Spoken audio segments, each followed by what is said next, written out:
Bernie Sanders. CNBC's John Harwood gets us a preview. It's been a wild sprint over the last weekend before the Iowa caucuses, which are now 12 hours away. Four top candidates, of course. You've got Hillary Clinton in the Des Moines Register poll with a 3-point lead over Bernie Sanders. Donald Trump with a 5-point lead over Ted Cruz on the Republican side. And as you'd expect, the rhetoric at the end on both policy and personal characteristics is getting pretty tough. Both Trump and Marco are attacking me. They're attacking me with all their might. And we're drawing contrasts. And the contrasts are clear. And the contrasts, by the way, are substantive and policy-based. A vote for Marco Rubio is a vote for amnesty. And a vote for Donald Trump is a vote for Obamacare. Ted Cruz is a total liar. I am so against Obamacare. I've been saying it for 2 years in my speeches. I'm going to repeal and replace Obamacare. I don't even know where he gets this, but he's a liar.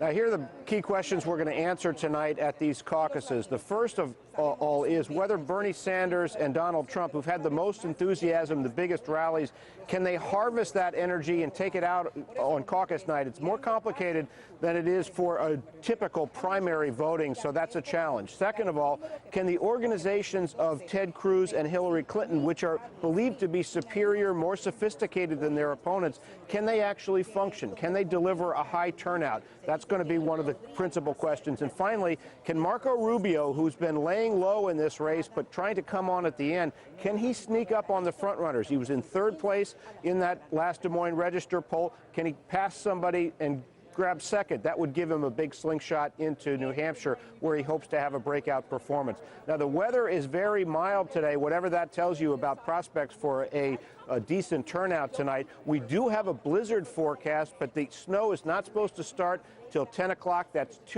10 o'clock local time here. That's 3 hours after the caucuses begin. May not be a factor in the outcome tonight, guys.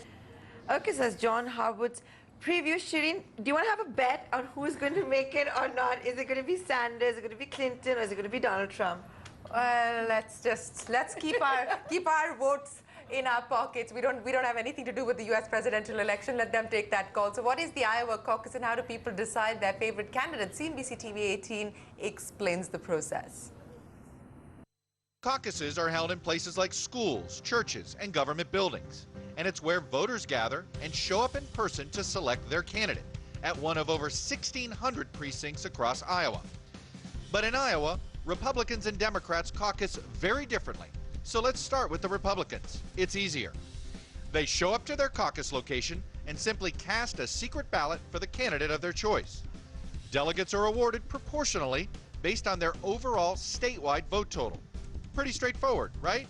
It's basically an old-fashioned firehouse primary. Now, if only it were that simple for the Democrats. First, there are pitches from representatives of each candidate.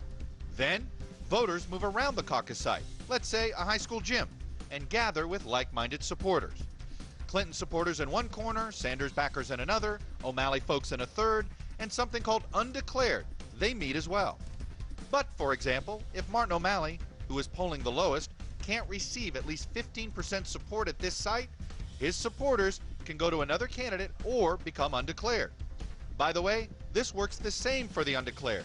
If they don't get 15%, they have to choose among those who did meet the threshold. This all continues until only viable candidates with at least 15% support or the undeclared group, if they have 15% support, remain. So that's the big one there as far as the U.S. presidential race is concerned, the Iowa caucus. Now, the World Health